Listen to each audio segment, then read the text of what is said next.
धर्म एको ही निश्चल है। केवल एक धर्म ही ऐसी वस्तु है जो चलायमान नहीं है, वो अंत तक साथ में जाती है। और आपको एक बात बताएं कि आप ज्यादा यदि धर्म के कार्य करेंगे, आप ज्यादा यदि पुण्य के कार्य करेंगे तो आपको स्वर्गलोक की प्राप्ति होगी। और आप यदि ज्यादा पाप करेंगे, यदि दुष्टता का कार्य करेंगे, आपको कहाँ की प्राप्ति होगी? आपको नरक की प्राप्ति होगी। लेकिन यदि आपके पाप और पुण्य दोनों शून्य हो जाएंगे तो फिर आपको भगवान के दिव्य वैकुंठ की प्राप्ति होगी। केवल आवश्यकता है तो इस बात की कि हम धर्म के कार्यों को ज्यादा करें, पाप के कामों को कम करें। क्योंकि अपनी ज्यादा प्रशंसा सुनने से, अपनी ज्यादा तारीफें सुनने से जो आपने धर्म के कार्य किए ना, वो कम होते हैं। इसीलिए तो कहते हैं कि भैया अपनी बड़ाई जहां पर भी हो रही हो, कान मूंद करके वहां से चले जाओ, लेकिन अपनी प्रशंसा कभी मत सुनो, अपनी बड़ाई कभी मत सुनो। क्योंकि अपनी बड़ाई सुनने से, अपनी प्रशंसा सुनने से हमारे जो पुण्य रहते हैं वो छीन होते जाते हैं। सुक्कम सीले पुण्यम क्षीयते, इससे हमारे पुण्य क्षीण होते हैं। और हमारी निंदा सुनने से, कोई हमारी बुराई कर रहा हो, कोई हमारी निंदा कर रहा हो, उसको सुनने से हमारे पाप खत्म होते हैं। इसलिए जितनी हो सके कोई निंदा भी करे तो उसको प्रेम से सुनो। क्योंकि कोई हमारी जब ज्यादा बड़ाई करता है ना, तो हमारे मन में अहंकार उत्पन्न होता है, अहंकार बढ़ जाता है। लेकिन जब कोई हमारी निंदा करे, कोई हमारी गलती हमें बतावे, तो उससे हमें हमारे अंदर जो कमी है उसके बारे में पता चलता है। हमारे अंदर कितने गुण हैं, हमारे अंदर कितने दोष हैं, इसके बारे में हमें पता चलता है। आवश्यकता है इस बात की कि कोई आपकी निंदा भी करे, कोई आपको गाली भी देवे,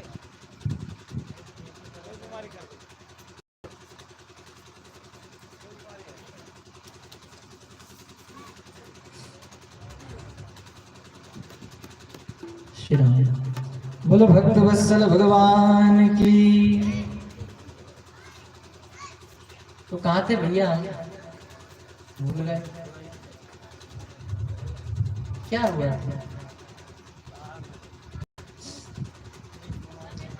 हम आपसे कह रहे थे कि आप अपनी निंदा जितनी सुनोगे, आप अपनी गलतियां जितनी सुनोगे, उससे आपके जो पाप आपने किए वो आपके पाप खत्म होंगे।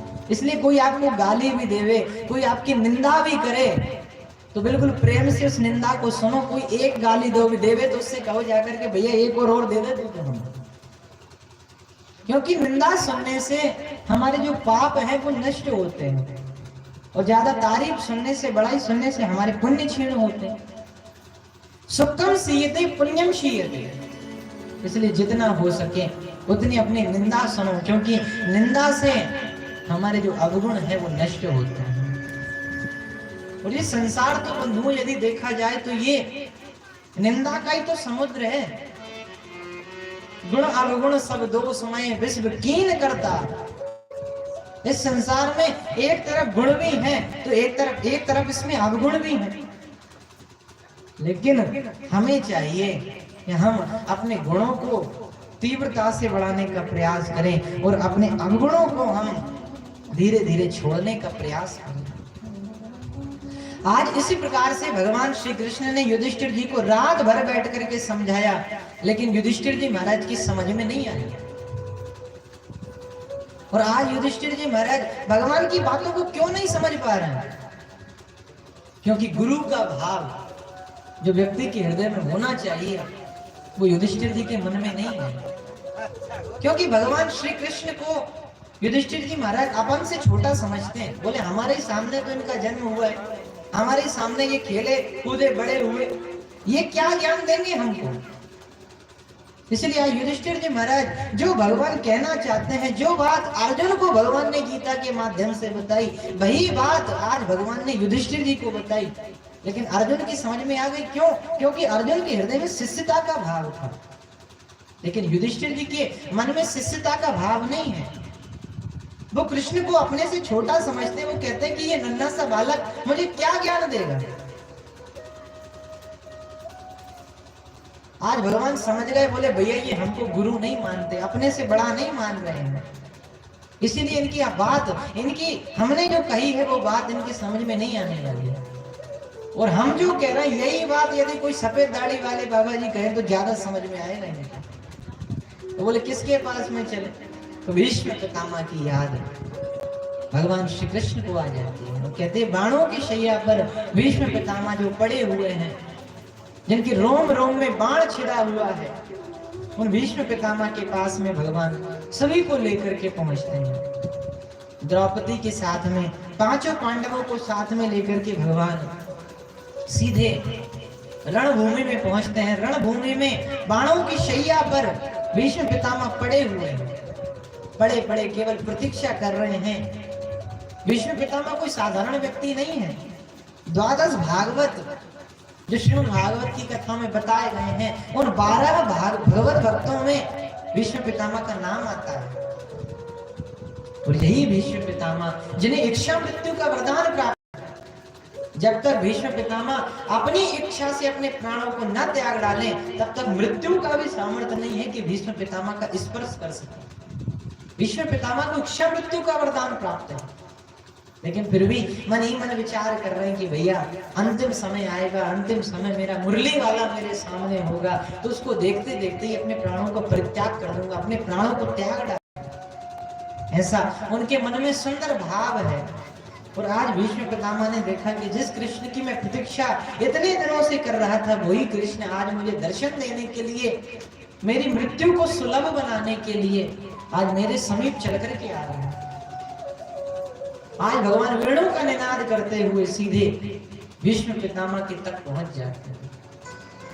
आज भगवान भीष्म पितामह के सामने जाकर के खड़े हो जाते हैं, कहते हैं दादाजी देखो, आज हम आप सभी का दर्शन करने के लिए आपके सम्मुख आकर के खड़े हुए हैं।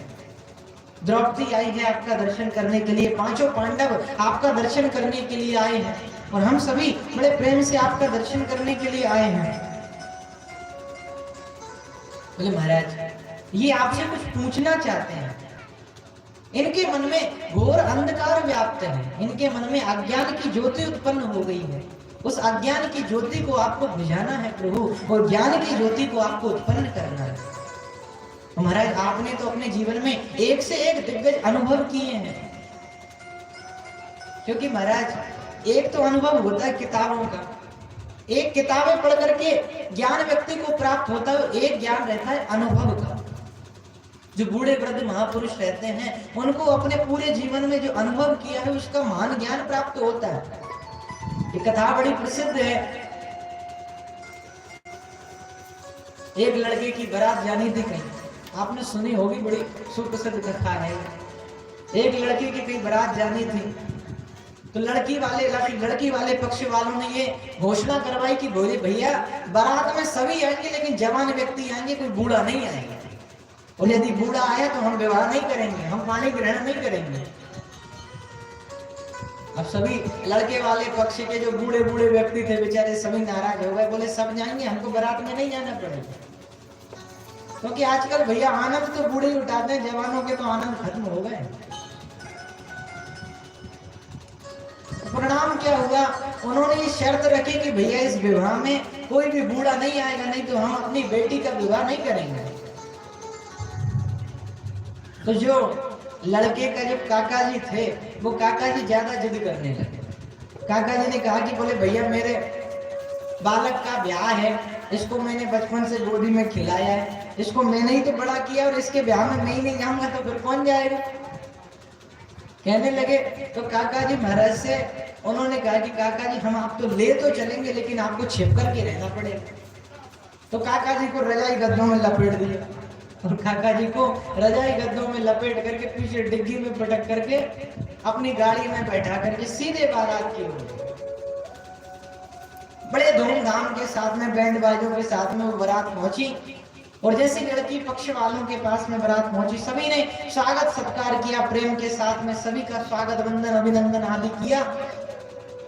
इतने में जैसे फेरे पाड़ने का समय आया, विवाह होने का, पानी ग्रहण का समय आया, तो लड़की पक्ष वालों ने एक शर्त रखी। बोले हम अपनी बेटी का ब्याह तभी करेंगे जब ये तुम्हें सामने दिखाई दे रही है, इस नदी में तुम दूध भर डालो। अब बेचारे सारे बाराती परेशान हो गए, सबके पसीने आ गए। बोले महाराज ऐसो कैसे है सके? बोले इतनी बड़ी नदी में इतना सारा जल भरा हुआ है, इसमें दूध कैसे डाल सकते हैं हम? इस पूरी नदी को दूध से कैसे भर सकते हैं हम? भयंकर दुविधा सभी के सामने हो गई। बोले लड़की पक्ष वाले बोले कि जब तक आप दूध इस नदी में नहीं भरोगे तब तक हम अपनी बेटी का ब्याह नहीं करेंगे, हम फेरे नहीं पड़ने देंगे। अब दूल्हा भी दिमाग लगाए, दूल्हे के साथ में जितने भी बाराती थे सभी दिमाग लगाए, लेकिन मन में ये सोचे कि भैया इसमें दूध कैसे भरे। सभी ने मन ही मन विचार किया कि बोले भैया काका जी साथ में आए हैं, यदि उन्हें कोई बात पता होगी तो वो तो बता ही देंगे। तो काका जी को ला तो सकते नहीं, यदि काका जी आ गए तो फिर तो ये विवाह ही नहीं करेंगे। तो काका जी के पास में दूल्हे ने एक व्यक्ति को इशारा किया, दूल्हे ने एक लड़के को इशारा किया। बोले भैया तू जाकर उनसे पूछ करके, उन्हें जरूर पता होगा, कोई ना कोई उत्तर, कोई ना कोई प्रत्युत्तर वो हमें अवश्य देंगे। वो पीछे के रास्ते से छिपता करता गया, जाकर के काका जी रजाई गद्दों में लिपटे लिपटाए पड़े थे। वो व्यक्ति गया जाकर के उन काका जी से कहा कि काका जी बहुत बड़ा धर्म संकट हमारे सामने आ गया। और कौन सा धर्म संकट आ गया भैया? बोले सारे विवाह की खूब तैयारी आनंद से हुई, लेकिन अब जब फेरे पड़ने का समय आया, पानी ग्रहण का समय आया, तो लड़की पक्ष वालों ने एक बड़ी शर्त रखी है। बोले कौन सी शर्त? बोले वो कहते हैं कि उनके गांव में जो बड़ी नदी है उस नदी में से दूध उत्पन्न करना, उसमें दूध भरना है हमें पूरी नदी में। अब आप बताओ कि इस नदी में इतना सारा पानी है, दूध कैसे भर डाले?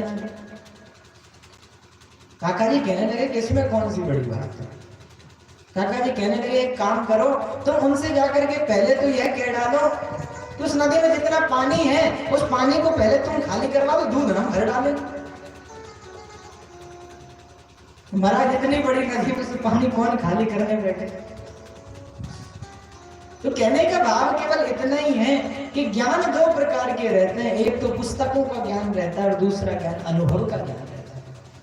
और पुस्तकों का ज्ञान तो एक बार के काम नहीं आता, लेकिन जो अनुभव का ज्ञान रहता है वो ज्ञान हमारे ज्यादा काम में आता है। इसीलिए तो कहते हैं भैया बूढ़े वृद्ध महानुभावों का सम्मान करो, बूढ़े व्यक्तियों का सम्मान करो, उनकी सलाह लो हर बात पर। लेकिन आजकल व्यक्ति बूढ़ों की सुनता कहाँ है? घर में कोई बहुत बड़ा काम होता है तो सलाह लेने के लिए तो ससुराल से साले साहब आते हैं। बूढ़े वृद्ध महापुरुष भले ही घर में बैठे हो, उनसे कोई बातचीत नहीं है। और यदि बीच में वो टांग अड़ाए, वो यदि यह करें कि नहीं नहीं बेटा तुम गलत कर रहे हो, ऐसा करो, तो डांट देते हैं बूढ़े व्यक्तियों को। कहते हैं बाप बोले आप चुप रहिए, आप बूढ़े हो गए, बूढ़े होते हुए बुद्धि सटा गई है आपकी। उनसे कोई वार्ता नहीं करता। तो आज भगवान ने रात्रि में बैठकर के खूब समझाया युधिष्ठिर जी को, लेकिन समझ में नहीं आया। भीष्म पितामह के पास में गए भगवान, कहने लगे कि महाराज आपके पास में अनुभव का ज्ञान है, उस अनुभव से ज्ञान से आप इन सभी पांडवों का मार्गदर्शन कीजिए। आपके सभी बेटे पांडव आज राजा बन गए हैं और ये इस राज को चलाएंगे, इसलिए इनमें कुछ ज्ञान होना चाहिए, और वो ज्ञान आपके अतिरिक्त और कोई नहीं दे सकता। तो भीष्म पितामह ने नाना प्रकार से ज्ञानों को दिया, अनेक धर्मों के बारे में भीष्म पितामह ने बताया। दान धर्मान, राज धर्मान, मोक्ष धर्मान, विभागशन, दान धर्म के बारे में बताया। सभी ध्यान से सुने, बड़ा सुंदर प्रसंग है। दान धर्म के बारे में बताते हैं। भीष्म पितामह कहते हैं कि भैया तुम सभी गृहस्थ हो, इस संसार के तुम राजा हो, इसीलिए तुम्हें चाहिए कि खूब मेहनत करो। मेहनत करने से कभी पीछे मत हटो, आलसी मत बनो तुम लोग। खूब मेहनत करो, मेहनत करके खूब धन कमाओ, जितना हो सके उतना अपने धन को अर्जित करो, और जब धन कमा लिया जाए तो उस धन का 10वां हिस्सा दान के रूप में किसी को दान कर डालो। क्योंकि धन जो हमारा है वो धन दान करने से पवित्र होता है। तन पवित्र सेवा किए, धन पवित्र कर दान, और मन पवित्र हरि भजन सो हो त्रिविध कल्याण। हमारा जो शरीर है, हमारा जो तन है, वो सेवा करने से पवित्र होता है। परहित सरिस धर्म नहीं भाई, पर पीड़ा सम नहीं अधमाई। किसी दूसरे की सेवा करना, किसी दूसरे के कार्यों को पूर्ण कराना, किसी को किसी बात की आवश्यकता है तो उस आवश्यकता की पूर्ति कराना, किसी की सहायता करना, इससे बड़ा संसार में कोई धर्म नहीं है।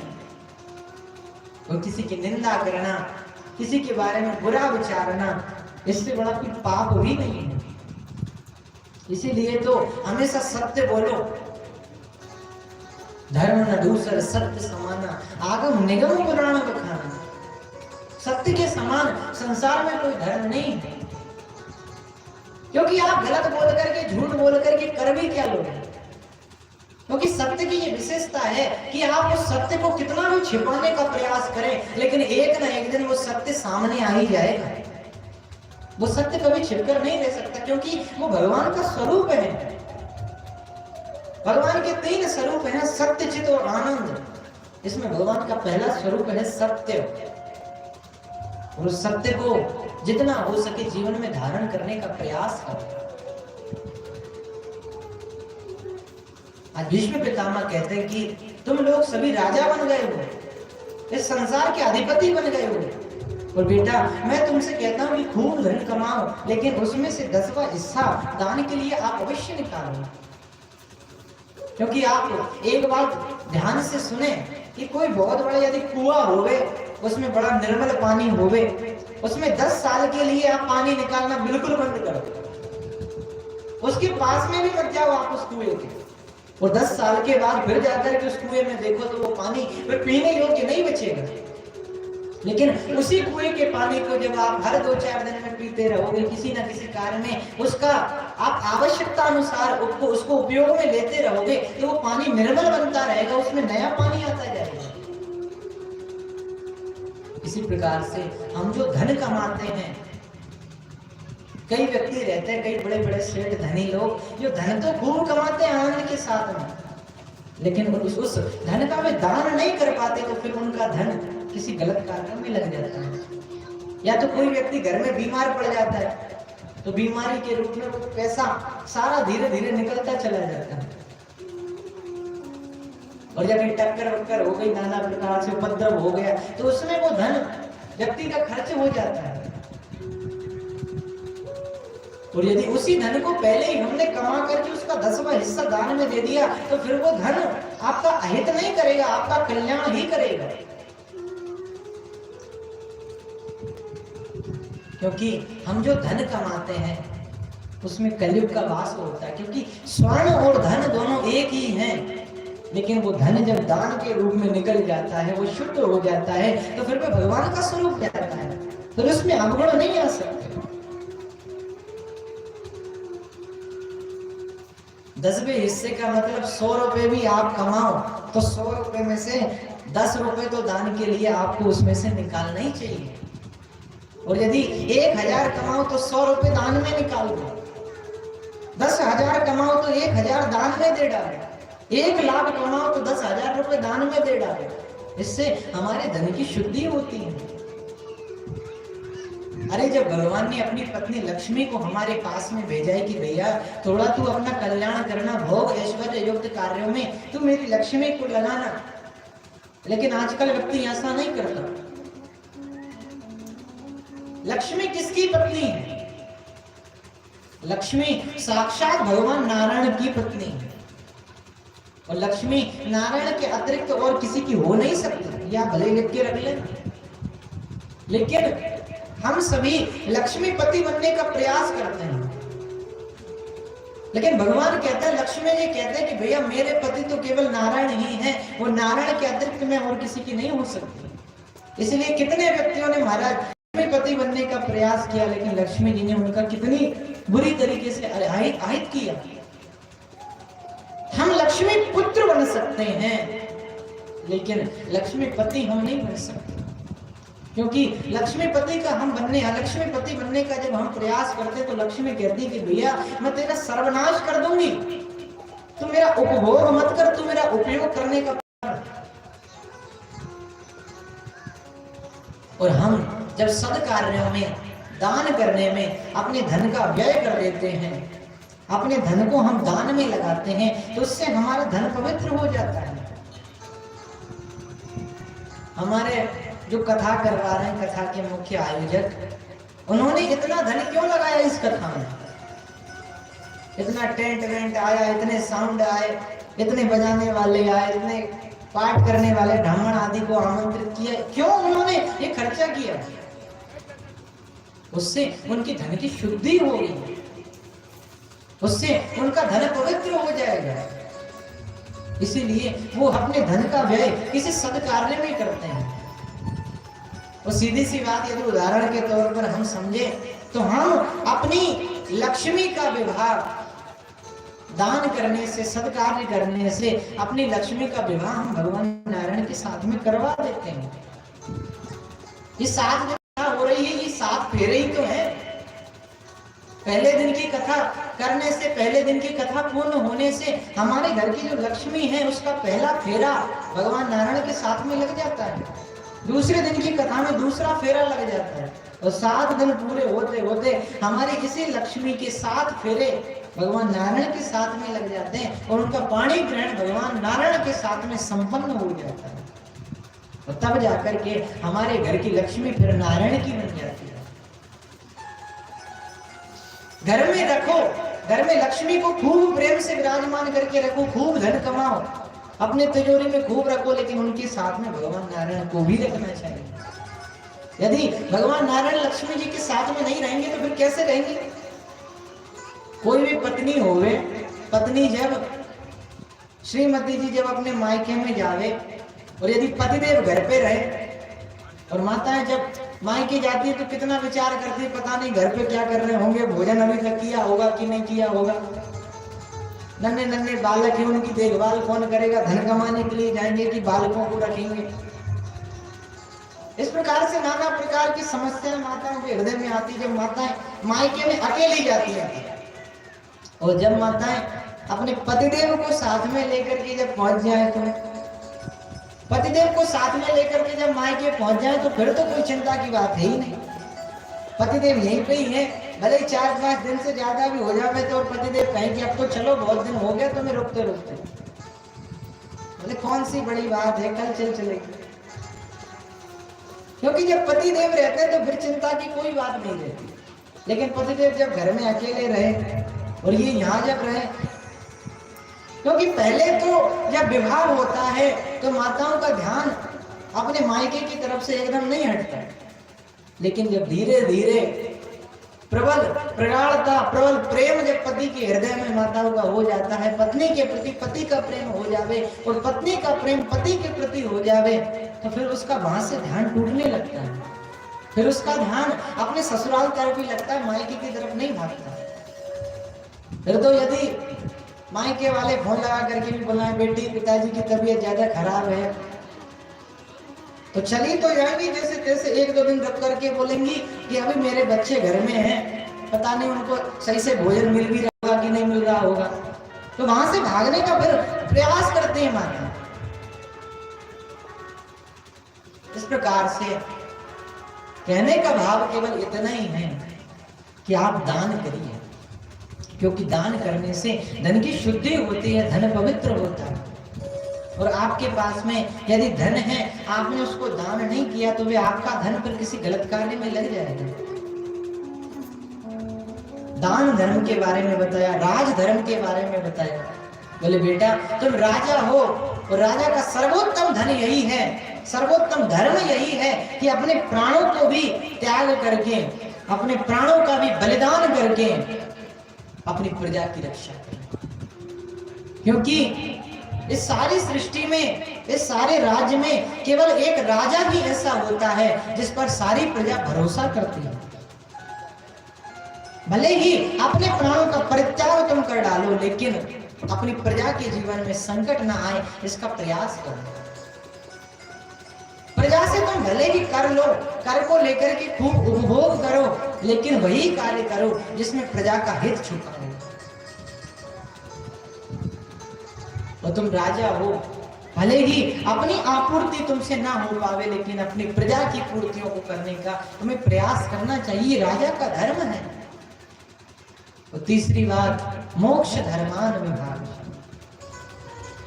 सत्संग करते हुए 3 चरणों तक तो खूब अपने कार्यों में संलग्न रहो। 3 चरणों तक, जब तक वृद्धावस्था ना आ जाए तब तक खूब दैनिक कार्यों को करो, खूब धन कमाओ, अपने घर गृहस्थी को चलाओ। लेकिन जैसे ही 4था चरण आ जाए तो 4थे चरण में घर का त्याग कर डालो, घर को छोड़ डालो। वनम गतेषु यद हरिमाश्रयेत। 4थे चरण में अपने आप को अपने से विरक्त कर लेना चाहिए। 4थे चरण में भगवान के चरणों में हमें लग जाना चाहिए। और मैं तो कहता हूं महाराज, भक्ति 55 का विषय नहीं है, भक्ति तो बचपन का विषय है। यदि बचपन से ही आप भगवान की भक्ति करोगे तो हो सकता है 55 में जाकर के आपको भगवान मिल जाए। मिलेंगे कि नहीं मिलेंगे? अरे जब बचपन से रगड़ करोगे, बचपन से ही माला जपोगे, उनका नाम स्मरण करोगे तो निश्चित ही एक ना एक दिन वो आपकी सुनेंगे। लेकिन 55 की उम्र में जाकर के जब आप भजन करोगे तो भजन में आपका मन नहीं लगेगा। आंखों से बहेगा नाला, नाक से भी बहेगा नाला, आंखों से दिखना कम पड़ जाएगा, कानों से सुनाई देना कम पड़ जाएगा। उस उम्र में फिर भजन हो सकता है क्या? फिर उस उम्र में भजन नहीं हो सकता। इसलिए प्रारंभ से ही प्रयास करो, बचपन से ही भगवान की भक्ति करो, क्योंकि भगवान के चरणों में वही झुकता है जो कोमल रहता है। भगवान कहते हैं कि भैया मैं सरल व्यक्तियों को मिलता हूं, मैं कठोर व्यक्तियों को नहीं मिलता हूं। जिसके अंदर सरलता है, जिसके अंदर भगवत भाव है, उस व्यक्ति को ही मैं मिलता हूं।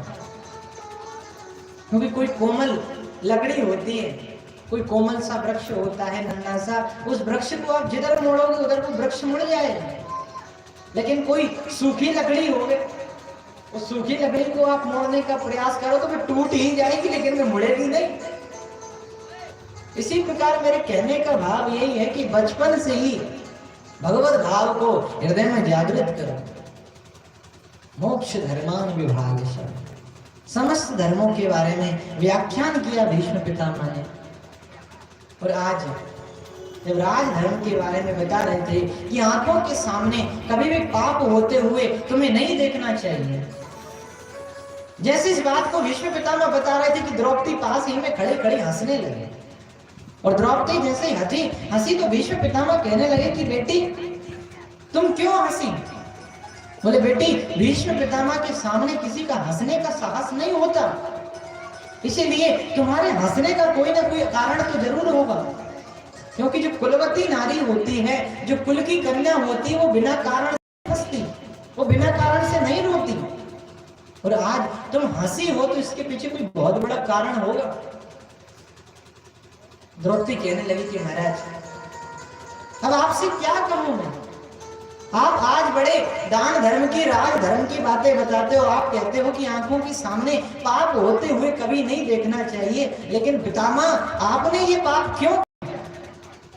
अरे जब भरी सभा में मेरी लाज लुट रही थी, दुशासन मेरी साड़ी को खींच रहा था, तो जहां तक मुझे याद है पितामह, वहां सबसे पहले सबसे ऊंचे सिंहासन पर आप विराजमान थे। अरे आप भी तो राजा हैं, आपने भी तो अपने आंखों के सामने पाप होते हुए देखा। और आप यदि ऊंची आवाज में एक बार दुशासन से कह देते कि नहीं दुशासन, उस दुशासन की सामर्थ्य नहीं थी कि वो मेरी साड़ी के हाथ तक लगा सके।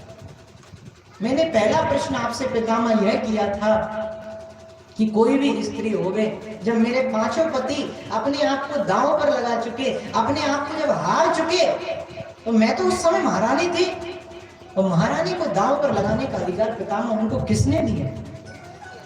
तो मैंने आपसे दूसरा प्रश्न किया था, एक रजस्वला स्त्री को जो संसार के धर्म में आसक्त थी, उस परिस्थिति में जब मैं एकांत में बैठकर के भगवान का भजन कर रही थी, और उस समय मेरी साड़ी पकड़ करके दुशासन खींच करके लाया, पितामह ये कहां का धर्म है? और आज जो भीष्म पितामह अपने जीवन में कभी भी, जिसने अपने नेत्रों में आंसू तक नहीं आने दिए, वही भीष्म पितामह आज हिचकियों से रो पड़े। आज रुदन करने लगे, भीष्म पितामह रोने लगे, कहने लगे कि बेटी सही कहती है, हमने इतना बड़ा पाप किया था, उसी पाप का प्रायश्चित तो बेटी आज मैं कर रहा हूं। तू देखती है बेटी, आज मेरे रोम रोम में बाण लगे हुए हैं, मेरे रोम रोम में बाण छेदे हुए हैं, मेरे शरीर का एक एक बूंद भी रक्त आज मेरे शरीर से निकल चुकी है। एक एक बूंद जो पापियों के भोजन के द्वारा, कौरवों के भोजन के द्वारा मेरे शरीर में बना था, वो एक एक खून की बूंद मेरे शरीर से निकल गई है। लेकिन फिर भी मैं कितनी तकलीफों को सहन करके इस बाणों की शैया पर पड़ा हुआ हूं। किस लिए? क्योंकि मैं चाहता हूं कि मैं इसी जन्म में अपने पापों का प्रायश्चित करके वैकुंठ को चला जाऊं। और जहां तक बेटी मैं जानता हूं, मुझे अपने पुराने 124 जन्मों की याद है। और पुराने 124 जन्मों में मैंने एक भी पाप नहीं किया, एक भी पाप मेरे द्वारा नहीं बना, लेकिन केवल एक पाप जो मैंने अपनी आंखों से किया। मैंने तुझे निर्वस्त्र होते हुए देखा, मैं तेरी कोई सहायता नहीं कर पाई। और बेटी ये किस कारण हुआ? क्योंकि मैंने कौरवों का दूषित अन्न खाया था। और जब मैंने कौरवों का दूषित अन्न खाया तो उसी के द्वारा मेरी बुद्धि विकृत हो गई, मेरी बुद्धि बिगड़ गई। और उस समय मेरे मस्तिष्क ने काम करना बंद कर दिया, मेरे सोचने समझने की शक्ति क्षीण होने लगी। और उसी अपराध का आज मैं प्रायश्चित कर रहा हूं। द्रौपदी चरणों में गिर पड़े, कहने लगे महाराज आपको दुखित करने का मेरा कोई भाव नहीं था, लेकिन आज जब आपने हृदय में आशंका जताई कि आंखों के सामने पाप होते हुए मत देखना, तो भीष्म पितामह आज मुझसे रहा नहीं गया। कहेंगे बोले आपको बताना आवश्यक था पितामह। इस प्रकार से दान धर्म, राज धर्म, मोक्ष धर्म आदि की विभिन्न बातों को युधिष्ठिर जी को बताया, सभी को आशीर्वाद दिया पितामह भीष्म ने। पितामह भीष्म कहने लगे कि अब मेरा अंतिम समय नजदीक आ गया और अब सूर्य उत्तरायण की ओर अग्रसित हो गए हैं और अब मैं चलना चाहता हूं, मैं अपने प्राणों को परित्याग करना चाहता हूं। अब तुम सभी मुझसे प्रश्न करना बंद करो। भगवान की ओर इशारा किया, भगवान को देखते हुए पितामह भीष्म के नेत्र सजल हो गए। अर्जुन से कहने लगे कि अर्जुन जानते हो तुम इन्हें, ये कौन है? अर्जुन कहने लगा महाराज इन्हें कौन नहीं जानता, हमारे वसुदेव जी के नन्हे से लाला श्री कृष्ण है, सारे जगत में इनका प्रचार प्रसार है, द्वारिका के द्वारिकाधीश हैं, इतने बड़े राजा विराज को समस्त राजा जानते, हम कैसे नहीं जानेंगे? पितामह भीष्म हंसने लगे, कहने लगे कि वारे कन्हैया कितने संबंध हैं तेरे। कभी तो अपने आप को मित्र बताता है, अर्जुन का मित्र बन करके उसके साथ में क्रीड़ा करने लग जाता है, उसके साथ में खेलने लग जाता है। और कभी सचिव बना करके उसके परामर्श ले लेता है, और कभी अपना सारथी बना करके उसी के द्वारा रथ हगवाने लग जाता है, और कभी गुरु बना करके गीता का ज्ञान लेने लग जाता है। कितने नाते हैं तेरे। भगवान तो केवल एक ही बात कहते हैं कि भैया मुझसे तुम जो नाता बनाओगे, जिस नाते से तुम मुझे भजोगे, मैं उस नाते को पूर्ण करने का पूर्ण प्रयास करता हूं। भगवान कहते हैं ना तेरे मेरे नाते अनेक, मानिए जो भाव है। भगवान तो केवल भाव के भूखे हैं बल्कि, और भाव से यदि हम उनको भजेंगे तो मैं निश्चित ही हमारा कल्याण करेंगे। कि भाव का भूखा हूं मैं और भाव ही सार है, और जो भाव से भजता मुझे तो भव से बेड़ा पार है। कि भाव बिन कुछ भी वो देवे मैं कभी सुनता नहीं, और भाव से एक फूल दे तो मुझे स्वीकार है। कि मैं केवल भाव का भूखा हूं, और यदि भाव से तुम मुझको भजोगे तो मैं उस भाव से भी प्रसन्न हो जाऊं। भाव से एक फूल भी दे तो मुझे स्वीकार है। एक भक्त, एक सेठ जी थे, और वो सेठ जी एक संत के पास में गए, कंजूस सेठ जी थे।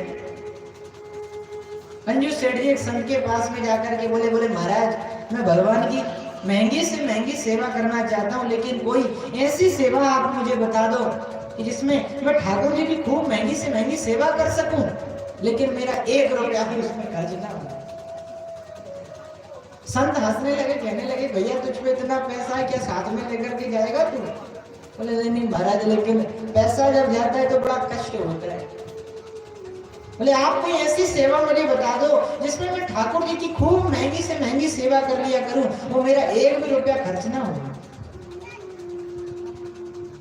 बड़ी सुंदर ध्यान देने योग्य, बड़ी ज्ञानवर्धक कथा है, सभी ध्यान पूर्वक सुने। कहने लगे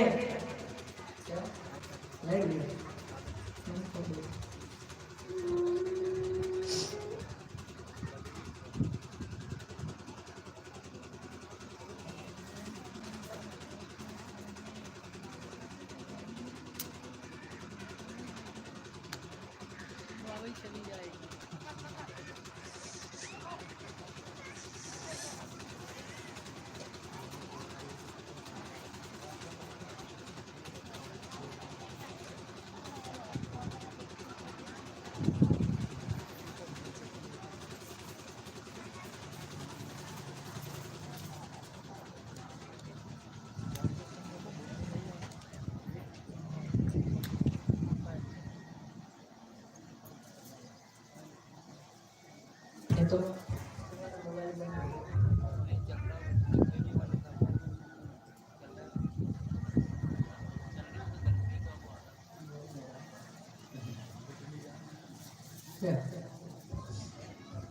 बोलो वृंदावन बिहारी लाल की जय, भक्त वत्सल भगवान की जय हो।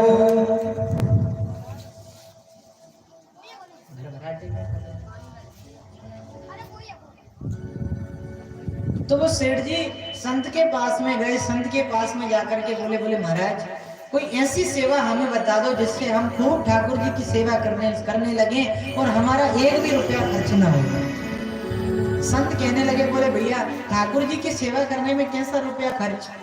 बोले देख तू एक ऐसा काम किया कर, तू मानसिक सेवा ठाकुर जी की किया कर, और तू यदि मानसिक सेवा करेगा तो जो तू सेवा मूर्ति पूजा के साथ में करेगा, जो पूजा तू प्रत्यक्ष करेगा, तो उससे जो तुझे फल प्राप्त होगा वो तुझे मानसिक पूजा करने से प्राप्त हो जाएगा। मानसिक पूजा कैसे? बोले मन से पूजा किया कर। बोले मन ही मन सोचा कर, मन में भगवत भाव जागृत किया कर, इससे तू खूब ठाकुर जी की महंगी से महंगी सेवा किया कर, तेरा 1 रुपया भी खर्च नहीं होगा और तुझे फल पूर्णता प्राप्त हो जाएगा। क्योंकि कलयुग का ऐसा प्रभाव है कि कलयुग में मानस पुण्य तो होता है लेकिन मानस पाप नहीं होता। सतयुग में, त्रेता में, द्वापर में यदि आप मन में किसी के बारे में बुरा विचारते थे तो उन 3 युगों में आपको पाप लगता था, लेकिन कलयुग में यदि किसी के बारे में आप बुरा विचारेंगे तो उसका पाप आपको नहीं लगेगा, लेकिन पुण्य जरूर आपका लगेगा। कलयुग में मानस पुण्य हो ही नहीं पापा, इसलिए जितना हो सके उतना मानसिक सेवा करने की भगवान का प्रयास कर। तो क्या किया वो सेठ जी संत की सुनकर के घर पर आ गया, और जैसे घर आए, घर आकर के उन सेठ जी ने एक बड़ा सुंदर एक सिंहासन लगाया और उस आसन पर जाकर के वो सेठ जी विराजमान हो गए। उस आसन पर जाकर के वो सेठ जी बैठ गए, अपने दोनों नेत्रों को बंद कर लिया और दोनों नेत्रों को बंद करके अब ध्यान लगा रहे हैं ठाकुर जी का, मानसिक पूजा प्रारंभ कर रहे हैं। बोले मेरे सामने मेरे ठाकुर जी विराजमान है। मन में केवल सोच ही सोच रहा है, कर कुछ भी नहीं रहा है। मन ही मन सोच रहा है मेरे ठाकुर जी मेरे सामने हैं। आज मेरे ठाकुर जी कितने सुंदर लग रहे हैं। मैंने पहले तो गर्म गर्म जल से, बहुत ठंड का समय है तो ठाकुर जी को पहले तो खूब गर्म गर्म जल से स्नान करवा दिया। स्नान करवाने के बाद मैंने सुंदर सोने की टॉवेल लेकर के आया। बोले महाराज भले होती हो या नहीं होती हो, लेकिन वो तो सोच रहा है। बोले मैं सोने की टॉवेल लेकर के आता हूँ, सोने का कपड़ा लेकर के आकर ठाकुर जी को पहुंच रहा हूँ। सुंदर गुलाब का मैं इत्र लेकर के आया हूँ, इत्र को मैं ठाकुर जी को मालिश कर रहा हूँ। ठाकुर जी के मैं इत्र लगा रहा हूँ, इत्र लगा दिया। इतने में मन में भाव आया तो ठाकुर जी के लिए सुंदर सी पोशाक होनी चाहिए। हीरों से जड़ित पोशाक में ठाकुर जी की बनवा करके लाया हूं और जौहरी के पास में से सुंदर उस पोशाक को बनवा करके लेकर के आके मैंने ठाकुर जी को वो पोशाक पधराई है, वो पोशाक पहनाई है। आज तो मेरे ठाकुर जी बड़े सुंदर लग रहे हैं, तो पोशाक पहना दी महाराज। सुंदर सी पगड़ी ठाकुर जी के लिए लेकर के आया हूँ, पगड़ी पहना दी। बोले आज तो ठाकुर जी आप बड़े सुंदर लग रहे हैं, अब आपके लिए कुछ प्रसाद बनाना चाहिए, आपके भोग लगाने के लिए कोई वस्तु बनाना चाहिए। तो कौन सी वस्तु बना? बोले हाँ भगवान आपके लिए आज दूध बनाना चाहिए मुझे। अब मन ही मन सोच रहा है, बोले मैं रसोई घर में गया हूँ, रसोई घर में जाकर के मैंने बटलोही को चूल्हे के ऊपर चढ़ाया है, उसमें मैंने दूध डाला है। अब दूध को मैं मीठा करूं, ठाकुर जी को मीठी चीज अच्छी लगती है। मीठा करने के लिए शक्कर का डिब्बा में उठा करके लेकर के आया हूँ। एक चम्मच शक्कर निकाली, उसमें डाल डाली, दूसरी चम्मच शक्कर डाल डाली, तीसरी चम्मच शक्कर डाल डाली। ठाकुर जी मीठी करना चाहिए, हाथ में शक्कर ले ली, शक्कर थोड़ी ज्यादा आ गई, उसी दूध में वो शक्कर ज्यादा ले गई। मन ही मन कहने लगा रही शक्कर तो ज्यादा डल रही है, काम करता हूँ थोड़ी सी शक्कर निकाल लेता हूँ, कल तो काम में आएगी थोड़ी सी। जैसे शक्कर को निकालने का उसने प्रयास किया, ठाकुर जी शंख चक्र पर में लेकर के प्रकट होकर उसका हाथ पकड़ लिया। ठाकुर जी प्रकट होकर के कहने लगे कि क्यों रे, इसमें तेरी असली शक्कर लग रही है जो तीसरी चीनी बाहर निकाल रहा थी। बोले आप कौन? बोले हम साक्षात तेरे सामने प्रकट हैं। तो भक्त आगे भी कितनी विलक्षण बात कहता है, अभी भी कहता है ठाकुर जी यदि मुझे ऐसा पता होता कि आप ज्यादा शक्कर डालने से प्रसन्न होते हैं तो इतने दिनों से जो मैं शक्कर डाल रहा था तो वो शक्कर तो मेरी बर्बाद ना होती। इतने दिनों से जो मैं दूध बना रहा था वो दूध तो मेरा बर्बाद नहीं होता। तो मानसिक पूजा का इतना बड़ा फल है कि मानसिक सेवा करने से ठाकुर जी प्रकट हो जाते हैं। क्योंकि आजकल व्यक्ति भाव के वश में है, वो भजन है ना बड़ा सुंदर, भाव के वश में है भगवान। एक माता जी वृंदावन से बिहारी जी को लेकर के आते हैं और माता जी जब वृद्धावस्था में हो जाती हैं तो अपने बेटे से कहते हैं कि बेटा मेरे ठाकुर जी की थोड़ी सेवा कर दो, इनको मंदिर में विराजमान करके इनको भोग लगाओ। जैसे उन्होंने ठाकुर जी को हाथ में उठाया, वो ठाकुर जी की मूर्ति नीचे गिर पड़ती है। जैसे ठाकुर जी की मूर्ति नीचे गिरती है वो मैया उठ खड़ी हो जाती, रुदन करने लग जाती। बोले तूने मेरे ठाकुर जी को हाथ से कैसे छोड़ दिया? बोले जाओ जल्दी वैद्य को बुला करके लाओ, डॉक्टर को बुला करके लाओ, मेरे ठाकुर जी को चोट लगी होगी, मेरे ठाकुर जी को पीड़ा हुई होगी। और वो जैसे ही वैद्य को बुला करके लाता है, वो वैद्य कहता है कि बोले महाराज आपकी माता जी कैसी बातें करती, बोले ठाकुर जी का इलाज, ठाकुर जी का इलाज कैसे कर सकते हैं? बोले इनके कई प्राण है क्या? लेकिन विश्वास उसके मन में प्रबल था। वो माता जी कहने लगी बोले तेने जीवन भर इंजेक्शन ही लगाए। बोले भैया अरे नहीं ठाकुर जी को तू आश्वासन तो दे, नहीं ठाकुर जी को देख तो सही तू। बेटों ने कहा बोले डॉक्टर साहब आप एक बार देखो तो सही ठाकुर जी को, माता जी के कहने से ही देख लो आप। और जैसे ही वो डॉक्टर वो वैद्य जैसे ठाकुर जी के हृदय से अपने यंत्र को लगाता है तो ठाकुर जी की धड़कनें चलने लगती। ऐसा भाव व्यक्ति के हृदय में होता है तो भगवान को मूर्ति से प्रत्यक्ष बनने में समय नहीं लगता। ठाकुर जी कहते हैं कि भैया मैं कण-कण में विद्यमान हूं और यदि तूने मुझे कण-कण में देख लिया तो मैं वहीं पर प्रकट हो जाऊंगा। सूर अनेक फिरे कण मांगत सौ पद सूर सो स्वाद कहां, और नरसिंह बसे प्रति खम्बन में पर कालन को प्रहलाद कहां। आज भी भगवान नरसिंह प्रत्येक खम्भे में विद्यमान है, लेकिन उनको प्रकट करने के लिए प्रहलाद जैसी भक्ति होना आवश्यक है। लेकिन आजकल प्रहलाद जैसे भक्त बचे नहीं है। भगवान नरसिंह तो आज भी प्रत्येक खम्भे में है। विश्वास और भगवान के हृदय में भाव होना अति आवश्यक है। भगवान कहते हैं कि भैया तुम जितने छोटे बनकर के रहोगे उतने ही मैं तुम्हारे आसपास रहूंगा। यदि तुम बड़े बनोगे तो बड़े जब तक रहोगे तुम तब तक मैं तुम्हारे पास में नहीं आऊंगा। तो किसी भक्त ने भगवान से पूछा तो प्रभु कितने छोटे बन करके रहे? तो कहते हैं राई के 20 हिस्सा, राई जानते हैं? राई सरसों होता है, तो सरसों के दाने, राई के 20वां हिस्सा, वो सरसों के दाने के 20 हिस्से करो उस छोटे से दाने के। उसके जब 20 हिस्से हो जाएं, तापुरी पाछे 20, जब वो छोटा सा हिस्सा बच जाए तो फिर उसके 20 हिस्से करो, और जब उसके भी 20 हिस्से हो जाए, उसमें से भी जब छोटा सा नाम मात्र का जो टुकड़ा बचे, राई के 20वां हिस्सा, तापने पाछे 20, और ताते नन्हे भय रहो तब मिल है जगदीश। उससे भी छोटे बन जाओ, तब जाकर के भगवान की प्राप्ति हमें हो जाएगी। भगवान कहते हैं कि तुम जितने छोटे बन करके मुझे भजोगे, उतनी ही शीघ्रता से मैं तुमको मिल जाऊंगा। आज भीष्म पितामह कहने लगे, बोले कि उत्तरायण का समय है, गोविंद मेरे सामने खड़े हैं, इससे सुंदर मृत्यु और किसकी हो सकती है। भीष्म पितामह कह रहे कि प्रभु मुझे इच्छा मृत्यु का वरदान प्राप्त है, और मैंने अपने प्राणों को प्रभु अब तक क्यों नहीं त्यागा, क्योंकि मैं चाहता था कि मेरी मृत्यु को कल्याण करने के लिए, मेरी मृत्यु को सुंदर बनाने के लिए आप अवश्य ही मेरे सामने आएंगे। बोले प्रभु मेरा आपके चरणों में पुष्पों को चढ़ाने का मन है, आपके चरणों में फूल चढ़ाने का मेरा मन हो रहा है, लेकिन प्रभु मेरा इतना साहस नहीं है कि इन बाणों की शैया पर से उठ करके मैं आपके लिए फूल चुनने के लिए जाऊं।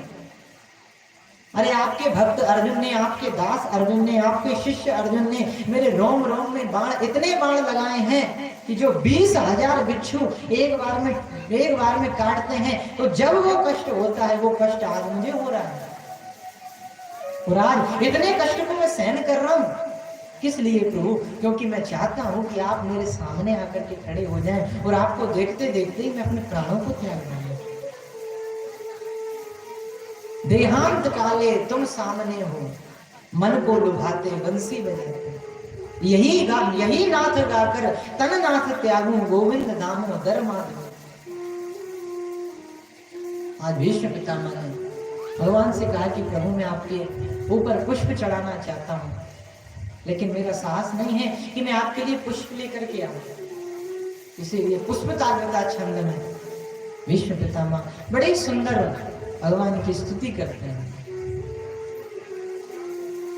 बड़ी सुंदर भीष्म पितामह की स्तुति है कि त्रिमति रूप कर पिता वितृष्णा, भगवती सात्वत पुंगवे, विभूनि स्वसुखमुपगते क्वचिद् विहर्तुं, प्रकृतिमुपेयुषीयद्भव प्रवाह, त्रिभुवन गमनं तमालवर्णं, रविकर गौरवराम्बरं दधाने। बड़े सुंदर भगवान की 11 श्लोकों में भीष्म पितामह स्तुति करते हैं, और भीष्म पितामह भगवान से कहते हैं प्रभु मैं अब इस संसार को छोड़ करके जाना चाहता हूं, लेकिन प्रभु मेरा एक अंतिम कार्य और बचा है। वो कौन सा कार्य बचा है? बोले आपका? बोले महाराज मेरी एक पुत्री है, मेरी एक बेटी है, उसका विवाह मैं आपसे करना चाहता हूँ। पांडव खाना भूसी करने लगे, बोले महाराज हमने तो इनका ब्याह होते हुए नहीं देखा, इनकी बेटी कहां से आ गई? भीष्म पितामह कहने लगे, बोले महाराज मैं अपनी बेटी के हाथों को पीला करना चाहता हूँ। भगवान हंस करके कहने लगे, बोले महाराज हाथ तो आपके ही पीले नहीं हो पाए, तो फिर आप अपनी बेटी कहां से लाए? बोले महाराज जिसकी कोई बेटी नहीं होती ना, तो वो बेटी गोद ले लेता है, और मैंने भी एक बेटी को गोद ले रखा है। कौन है वो बेटी? बोले प्रभु मेरी मति, मेरी बुद्धि रूपी बेटी, इति मति रूपी कल्पिता वितृष्णा। बोले महाराज मेरी मति रूपी बुद्धि का मैं आपके साथ में विवाह करना चाहता हूँ। और बोले प्रभु इस संसार में मैंने सारे लोगों को देखा, लेकिन मेरी बुद्धि रूपी पुत्री के लिए मुझे कोई सुयोग्य वर नहीं दिखाई दिया। कोई भी व्यक्ति मेरी पुत्री के योग्य मुझे अभी तक नहीं मिला, इसीलिए मेरी बेटी अभी तक कुंवारी है। और प्रभु आज आपको देखकर के मुझे लगता है कि जो गुण मैं ढूंढ रहा था वो आप में आज आकर के मुझे दिखाई पड़ा, इसलिए आज प्रभु मैं अपनी बेटी का विवाह आपसे करना चाहता हूँ। भगवान कहने लगे महाराज तो अपनी बेटी से आप पूछ तो लो कि हम उन्हें पसंद है कि नहीं, क्योंकि आपको पता है हम तो वैसे सांवले हैं, वो कालिया नाग से जब से हमने युद्ध किया तब से और काले हो गए, हमसे क्या आपकी बेटी विवाह करेगी? बोले महाराज सुंदरता की कौन बात करे, आप तो सुंदरता को भी सुंदरता देने वाले हैं। त्रिभुवन कमलम कमल वर्णम रविकर गौरवरम वरम दधाने। भगवान इस त्रिभुवन में आपके जैसा परम सुंदर और कौन हो सकता है, और ऐसे प्रभु संसार में कोई कन्या नहीं हो सकती जो आपको अपने पति के रूप में प्राप्त करना न चाहे। बोले प्रभु आप मेरी बेटी को स्वीकार किया। बड़ी सुंदर विष्णु पितामह ने भगवान की स्तुति करी और कहा कि महाराज मेरी बुद्धि रूपी पुत्री में कोई भी किसी भी प्रकार की कोई तृष्णा नहीं है, किसी भी प्रकार का अहंकार नहीं है, किसी भी प्रकार का कोई लोभ नहीं है। वितृष्णा मेरी मति बिल्कुल वितृष्णा है, बिल्कुल सुंदर है। और प्रभु मैं जानता हूं कि आपको निर्मल बुद्धि ही पसंद है, आपको निर्मल मति ही पसंद है। भगवान कहने लगे तुम्हें कैसे पता चला भैया? भगवान कहने लगे प्रभु आप ही तो कहते हैं रामायण में, निर्मल मन जन सो मोहि पावा मोहि कपट छल छिद्र न भावे। आप प्रभु मुझे निर्मल मन पसंद है, मुझे निर्मल बुद्धि पसंद है, और प्रभु आपके ही अनुकूल मेरी पुत्री है, उसके साथ में प्रभु आप विवाह कीजिए।